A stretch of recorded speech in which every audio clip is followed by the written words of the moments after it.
Hello everyone, কেমন আছো তোমরা? আশা করি ভালোই আছো। আমিও মোটামুটি ভালো আছি। দেখো, আজকে চলে এসেছি কালী মন্দিরে, আমাদের মায়ের মন্দিরে। মায়ের মুখটা তোমাদের দেখিয়ে দিলাম আগে, ভিডিওটা শুরু করার আগে। আসলে এখানে না প্রচুর লোকজন, প্রচুর, দেখো দেখাচ্ছে, দেখো মানে এত লোক না, মানে ভিডিও করতেও পারিনি। আর আমি একাই এসেছি আজকে বাবার মাথায় জল ঢালতে। তো সেই জন্য ওই দেখো এইটা করে জল নিয়ে এসেছিলাম। এটা জানো তো, এই ঘটিটার একটা রহস্য তোমাদের বলি। এটাকে ঘটি বলবো না ছোটো কলসি বলবো জানি না। এই যে ঘটিটা দেখছো, কলসিটা, এই কলসিটার এক কলসি তেল, সর্ষের তেল, আর ওই যে মাথায় যে ওইখানটা একটা ছোট্ট বাটিতে হলুদ, এটা হচ্ছে আমার শ্বশুরবাড়ি দিয়ে পাঠানো হয়েছিল আমার বিয়ের সময়, বুঝেছো? এক ঘটি তেল। আমি তাই আমার হাজব্যান্ডকে বলি যে এক ঘটি তেল মাখিয়ে তারপরে তুমি আমাকে তোমাদের বাড়িতে নিয়ে এসেছো। এই দেখো আমাদের মন্দিরটা। যারা গোবরডাঙ্গায় থাকে বা গোবরডাঙ্গার কাছাকাছি থাকে তারা সবাই জানে, চেনে মন্দিরটা। তবে যারা দূরে থাকো, যেহেতু আমি ভিডিওটা ইউটিউবেও দেবো ফেসবুকের সাথে সাথে, সেই জন্য আমি মন্দিরটা একটুখানি আরেকবার দেখাচ্ছি। তবে আলোটার জন্য না ভালো দেখা যাচ্ছে না, আর প্রচুর লোকজন ভিডিও করছি তাকিয়ে আছে। দেখো ওখানে ধূপকাঠি মোমবাতি জ্বালানো হচ্ছে।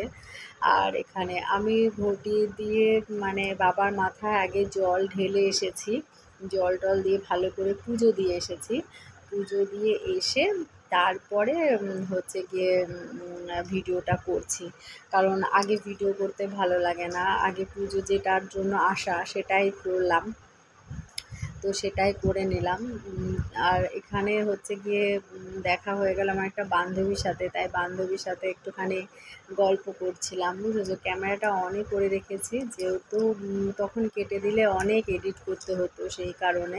তারপরে পুজো দিয়ে হেঁটে হেঁটে এলাম, কারণ আমার ভাই আবার আমাকে নিতে এসেছে।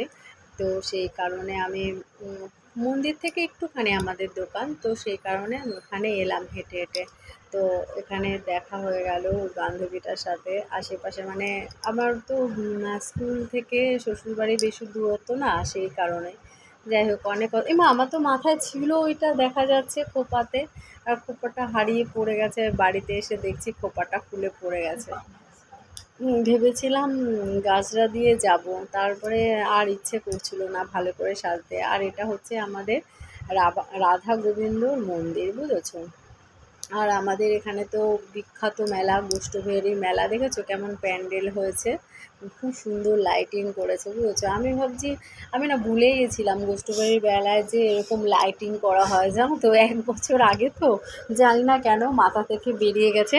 আমি যখন যাচ্ছি টোটো করে যাওয়ার সময় ভাবছি যে এখানে আবার লাইটিংটা কেন করলো, পুজোর জন্য নাকি? তারপরে মনে পড়লো, ও মেলা তো, বুঝেছো? আর এটা হচ্ছে বড় ঠাকুরের মন্দির। তো আমি যেতে যেতে তোমাদের সব দেখিয়ে দিলাম যে কি পড়ে রাস্তায়, সেটাই দেখালাম। মানে হেঁটে আসলে বেশ সব কিছু দেখানো যায়, বোঝানো যায় ভালোভাবে, তাই না বলো? তো তোমরা কিভাবে কাটালে সারাটা দিন আমাকেও একটু গল্প করো, শুনো, ভিডিও করো। আমি জানি অনেকেই চায় দেখতে ভিডিও, সেই কারণে আমি ভিডিওটা করলাম। আর যে গলার হারটা পরে আছে দেখেছো, এটা আমার বিয়ের গলার হার, কিন্তু বিয়েতে পরেছিলাম আর কি। এটা সিটি গোল্ডের, এটা পরেছিলাম আমি। গলাটা বেশ ভরা ভরা লাগবে। আর ওইটার নিচে নেকলেসটা ছিল যেটা বাবা দিয়েছে। আর মন্দিরটা তোমাদের ভালো করে দেখিয়ে দিচ্ছি। এই যে চাতালে দাঁড়ালাম, তারপরে একটা জিনিস দেখাচ্ছি। দেখো এই যে কাদা, দেখেছো? এই পরিমাণে বাবার মাথায় জল ঢেলে কাদা হয়েছে, প্রচণ্ড কাদা। মানে যখন পুজো দিচ্ছি না, মন্দিরের ভেতরে পুরো জল